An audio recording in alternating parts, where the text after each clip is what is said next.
Ол мақсат не? Оларда ақыл бар. Оларда шайтанның ақылы бар.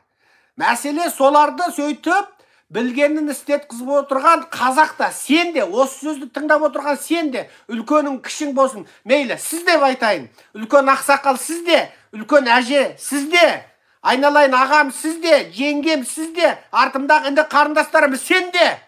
Ақыл жоқ боп тұр ғой, сен ұнжық ез боп тұрсың ғой, шықпайсың ба шалыңда, видео жарияла, мен Қызылорданың түген ауылында түген деген ақсақалмын, қазақ жерінде атом электр станциясын салуға қарсымын деп сөйлемейсің ба? Фейсбукта жарияламайсың ба?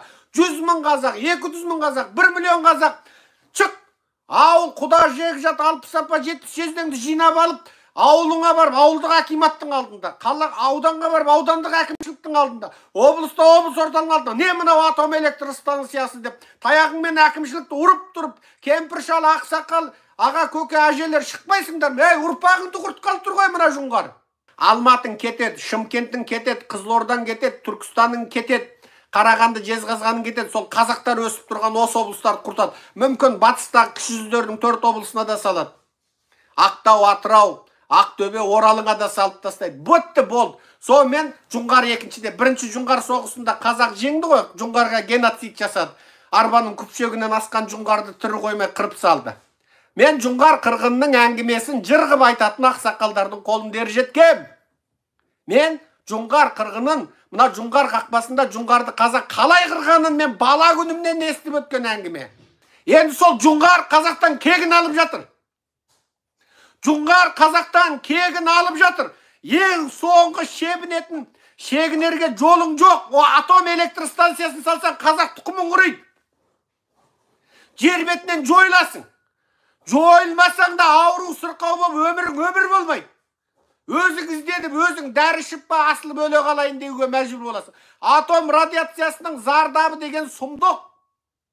Атомның зардабын анау 45 жылы Нагасаки мен Хиросимада Америка тастаған 2 атом бомбының зардабын жапондар осы күнге дейін айтып жылайды. Әлі Жапонның сол жердегі баласы мүгедек туады. Әлі сол Нагасаки мен Хиросимаға сырт жердің Жапоны қызым бермейді, сол жерден қыз алмайды, өзімен өзі үйленеді. Неге? Бәрі ауру, бәрі сырқау. Бәрі ауру, бәрі сырқау. Сондықтан қазақ, егер қазақ жеріне атом электр станциясын салсаң, онда ана қазіргі өсіріп отырған ұл қызыңа немере шөбереңе болып қош айтасың. Олар не өледі, не бітті. Ауру, сырқау, рак, өспе, сұмдық. Көз үріп кетеді, ішкі ағзасы шіріп кетеді. Бүйрек рак, бауыр рак, оның бәрі ойнайтын ауру емес, оның бәрі қып-қызыл азап. Оның бәрі қып-қызыл азап ол. Бір сәтте өле қалған өлім деген ол бір хикмет өлім ол, Құдайдың рақымы шығар.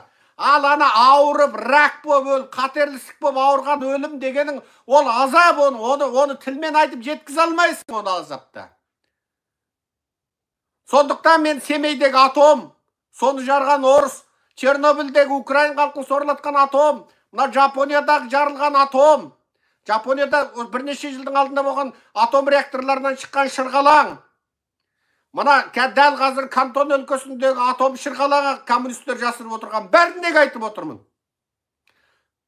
Мен алда соның бәрін кәдімгі сайтта тұр. Жапониядағы статистика, Жапонияның 45 жылға атом соғысынан өлгендегі статистика, одан кейінгі аурудың статистикасы, одан осы бірнеше жылдың алдындағы атом электр станциясындағы шырғалаңдағы статистика, одан мына Чернобыльдегі атомнан болған статистика, өлім жітім, одан Семейдегі 554 мәрте атом жарылғандағы статистика, бәрін жиып теріп, зерттеп, мен оны бір мақалағып жазып шығам жуырда.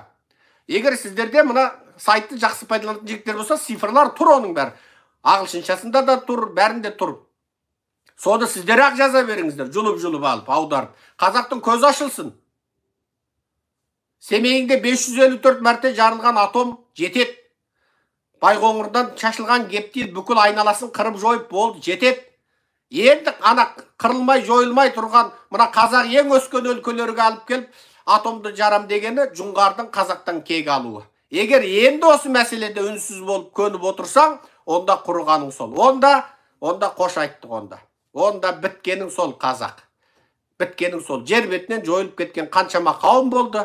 көсемдерінің қателігінен, өздерінің қателігінен, үй салмадығандығынан, надандығынан, жуастығынан, ынжықтығынан, ездігінен, немесе тағы басқа бір қылықтарынан жер бетінен жойылып кеткен қауымдар сияқты қазақ дейтін халықта жер жүзінен жойылады.